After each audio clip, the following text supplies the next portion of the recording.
question a lot of people wonder is, why does the therapist work on himself? And why are so many therapists still having therapy themselves or some kind of work and intervention? And that sometimes confuses people. Surely we're supposed to be fixed. Now, we're evolving human creatures, and I'm not even sure that healing has an end, really, because we are going through life with new experiences, evolving states, new traumatizing experiences we may need to work through, new chapters in our lives that we haven't gone through yet, of retirement or loss of loved ones. Perhaps we've not been through those experiences, and so I'm not sure that it really ever ends. But actually, to the point about why the therapists do so much therapy or have done that is, because in a way, if we haven't done a lot of work ourselves, what gives us the temerity to call ourselves a therapist? Our own experiences are probably our greatest teacher. That's my experience. My own chronic and complex health issue led me to have to do my own understanding of nervous system, but also my own psychotherapeutic work. I went through many years, 9 years of psychotherapeutic work, and have done lots of somatic work of varying forms and embodied mind and body work. Now, I get asked this question. They're like, well, when does it end? Well, I'm still doing work and I'm still having supervision, and sometimes maybe we take a case study, and often that's okay, checking in that perhaps we can just have a peer discussion about other opportunities or whether we're on the right lines, and that's a sort of professional process that we might go through to ensure that you as the patient and the client are getting really robust support when you see me or other therapists.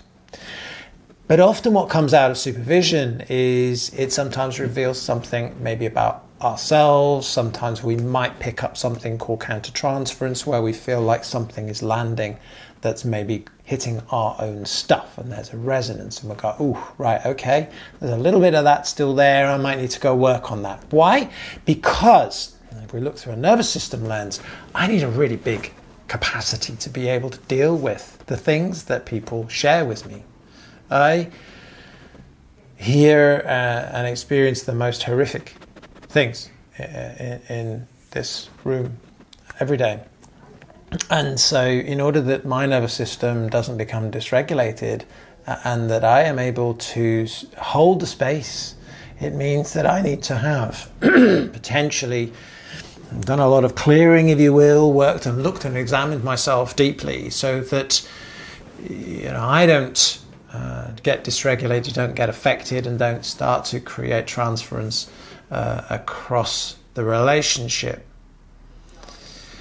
So if I'm going to hold the stuff there, and also if we look through a nervous system lens, if my nervous system is regulated, as you are talking about dysregulating things, then the evidence is that there is a communication between two human nervous systems in a space that means that if I'm holding my nervous system more regulated as you are going through a struggle, it will actually help and teach and support your nervous system to process that differently than how it traditionally does that, irrespective of any words or touch or anything else.